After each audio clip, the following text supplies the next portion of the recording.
Hi there, I'm Lisa Taylor. Let me know where you're watching from.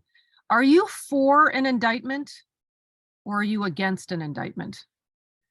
There's a lot of news, obviously, today in the United States around the whole former President Trump issue, but I want to talk about the indictment idea. Whether you're for or against it politically is not really what's on the table here. What's on the table is an indictment is a formal accusation of a crime. So do we want to be for accusing people, or do we want to be for, remember we talking here about being for what we want, not being against what we don't want? Do we want to be for holding somebody to their highest self? We want to be for integrity.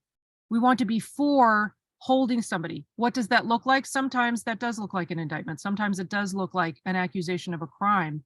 However, what we're thinking about when we're in the process of doing that is either coming from a place of compassion or it's coming from a place of fear.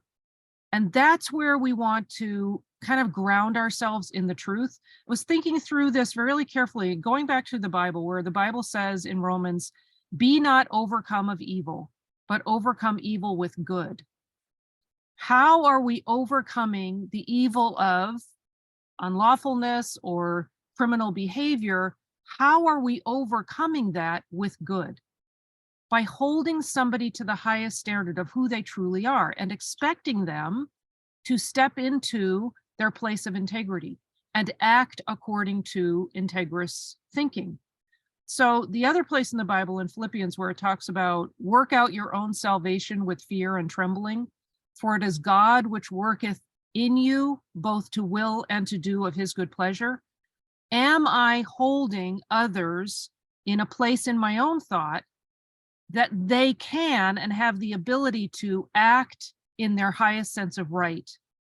Because as we know, sin is its own punishment. Sin punishes itself. If we're acting out of alignment with our own integrity, with the highest sense of who we are, we're acting out of integrity. We're acting differently from being in alignment with that integrity. We're acting outside of the integrity of that. We're going to be punished by our own lack of integrity. Those behaviors are going to punish themselves because they're not supported by God. They're not supported by good, God, the only true power in the universe. So work out your own salvation with fear and trembling. Are we calling people forward into the place of doing that? Or are we getting distracted by focusing on what we don't want them to do, which is really between them and God? And because sin is its own punishment and it's going to carry its own punishment, and goodness is its own reward. So people who are acting within the integrity of who they truly are and their true good nature, their good identity based in their godlikeness, people who are acting within the confines of good, which is really all there is, are going to be rewarded for that. There's going to be salvation in that. There's going to be that place of progress and not running into brick walls all the time. So as observers of sort of this arena of situation that's going on, are we coming from a place of integrity in compassion, or are we coming from a place of integrity out of sort of fear and punishment and accusations?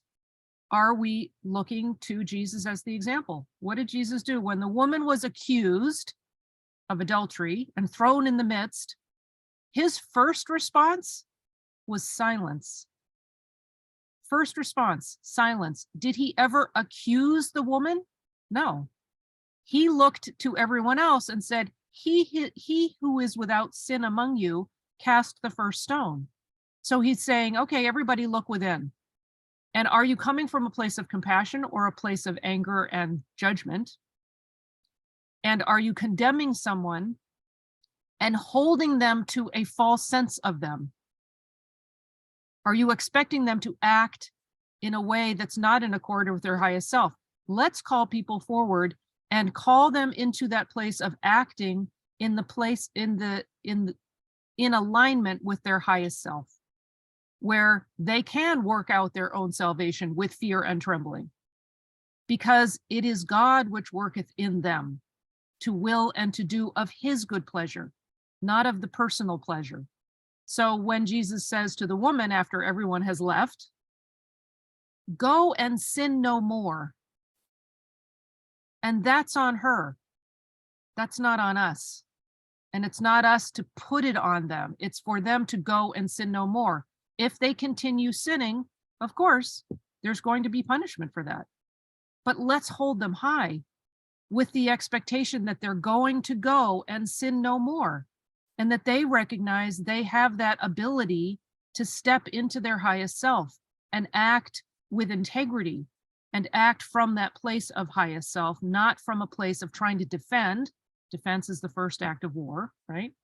Not from that place of defending wrongdoing, but to step into right doing. So it really comes down to compassion. It really comes down to, do I love myself enough to know that I can stand in my highest sense of self and act with integrity? And do I hold others to that high standard and know that they can act with integrity and act out of that place of seeing themselves as a reflection of God, as a child of God? Be not overcome of evil, but overcome evil with good, with the true view of God's child, just like Jesus did. He gave us a really good example.